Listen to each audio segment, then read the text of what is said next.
Verdikto diena. Paskutinė mūsų serija šio robotuko ir galim pasakyti taip. Nuostabiai veikia jo kamera.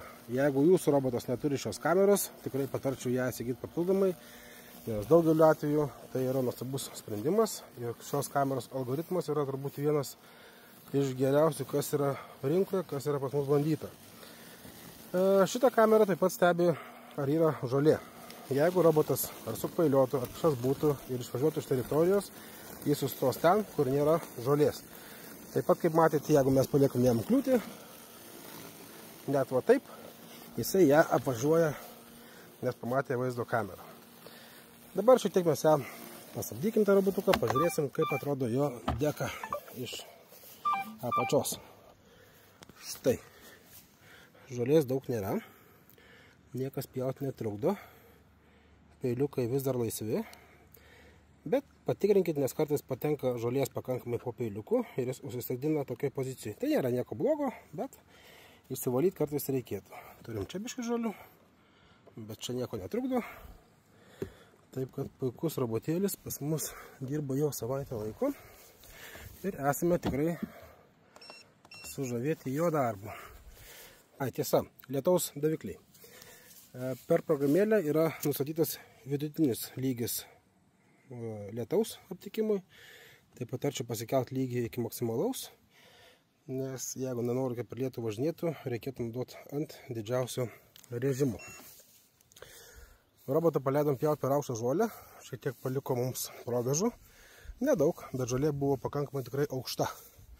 Bet vieną kartą pjauna taip, kitą kartą pjauna taip. Taip, kad viską baigia išlyginti per antrą pjavimą, per trečią bus jau visai gražu. Taip, kad jeigu ieškote robotuko, tikrai segvėjus gali būti tas daiktas, ką galima pirkti. Tikrai puikiai stabiliai dirba. Ir tikrai patarčiau pirkti šiek tiek didesnės apimties robotą, negu yra jūsų teritorija. Fainas reikaliukas. Tikrai protingas, ne šiaip ir deficitas. Turbūt, kas domitės segvėjus, pastebėjot, kad jų gauti nėra taip lengva, dažniausiai jų yra trūkumas.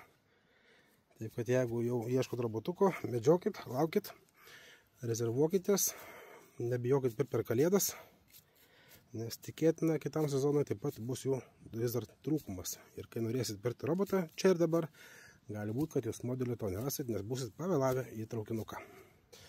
Tikrai segvėjus gali būti tas, ką verta apmastyti. Bet tikrai patariam rinktis modelius tuos, kurie turi kamerą arba komplektuoti papildomai su kamera. Čia yra H serija, šitų robotų yra iki 30 arų teritorijoms. Į seriją tokių didelių neturi, bet iš karto yra su kamera. Taip, kad esam sužavėti šito robotuku ir jeigu jums šios sistemos yra įdomios, prenumeruokit mūsų kanalą, nes laukia dar didesnė apžvalga. Daugiau testų, daugiau bandymų ir tai padarys jau ne mes, o padarys nepriklausomas žmogus. Taip, kad jeigu jums įdomu, bus dar daug informacijos apie šios robotukus.